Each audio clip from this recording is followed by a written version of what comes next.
So when we're talking about chemistry, we should also talk about what happens when things are mixed together, because that's what chemists do quite a bit. So there's two things that can happen when materials are mixed together. One thing is you can mix materials together and they can actually stay separate. So if I mix some sand with some water, they won't stay, the sand won't dissolve, it'll kind of sink to the bottom of the water and you'll be able to see the sand at the bottom and the water at the top.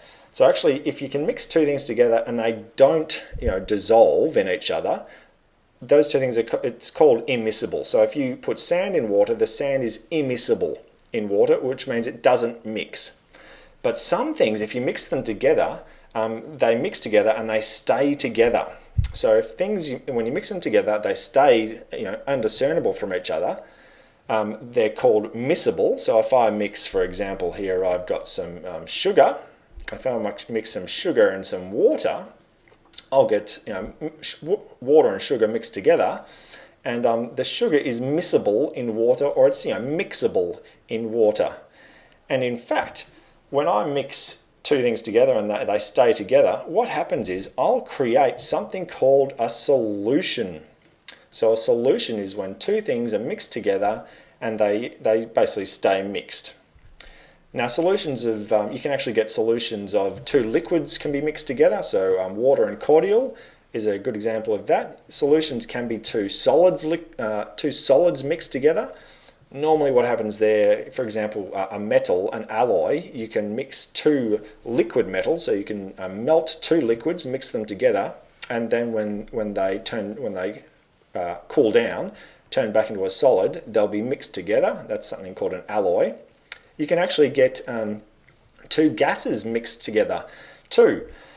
This example I've got here is an example of a solid and a liquid mixed together to form a solution.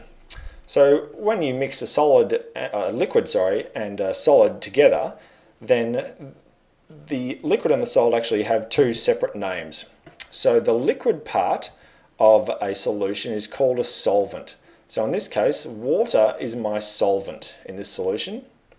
And the solid part of a solution is called, the thing that dissolves in the solvent is called a solute.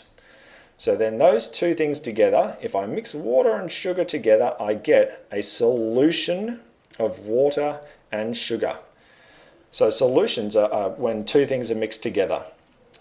Now, of course, some things form solutions. And basically what happens when they form solutions is the thing has to be soluble. So here, sugar is soluble in water. But again, if I mixed sand with water, the sand would be insoluble. So I just want to talk about some of the words, I suppose, or spell some of the words that aren't on this page. So I've talked about solutions, and they're made up of a solvent and a solute, and together they form a solution. I also use the word miscible.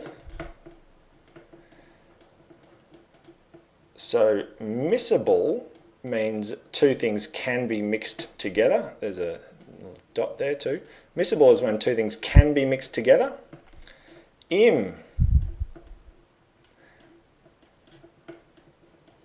Immiscible is when two things can't be mixed together. So miscible is they can be mixed together. Can be mixed together, and immiscible is when things can't be mixed together. I'll also talk about two other words which aren't on the page, and one of them is soluble.